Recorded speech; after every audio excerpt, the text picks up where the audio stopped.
حضرت ابو ہریرہ رضی اللہ تعالیٰ عنہ سے روایت ہے کہ رسول اللہ صلی اللہ علیہ وسلم نے فرمایا، اعمال صالحہ کرنے میں جلدی کرو، کیونکہ عن قریب اندھیری رات کے ٹکڑوں جیسی فتنے آئیں گے۔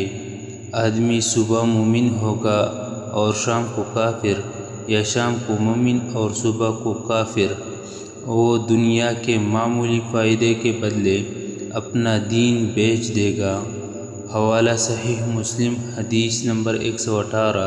حضرت انس بن مالک رضی اللہ تعالیٰ عنہ سے روایت ہے کہ رسول اللہ صلی اللہ علیہ وسلم نے فرمایا، قیامت اس وقت تک نہیں ہوگی قائم جب تک زمانہ سمٹ نہ جائے، یہاں تک کہ ایک سال ایک مہینے کی طرح، ایک مہینہ ایک ہفتے کی طرح، ایک ہفتہ ایک دن کی طرح، ایک دن ایک گھنٹے کی طرح، اور ایک گھنٹہ کھجور کی شاخ کے جلنے کے برابر محسوس ہوگا۔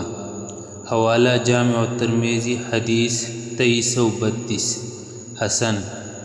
حضرت ابو ہریرہ رضی اللہ تعالیٰ عنہ سے روایت ہے کہ رسول اللہ صلی اللہ علیہ وسلم نے فرمایا، قیامت اس وقت تک قائم نہیں ہوگی جب تک علم اٹھا نہ لیا جائے، زلزلے کثرت سے نہ ہونے لگے، وقت قریب نہ ہو جائے، فتنے ظاہر نہ ہو جائے، ناحق قتل نہ بڑھ جائے، اور مال کی فراوانی نہ ہو جائے۔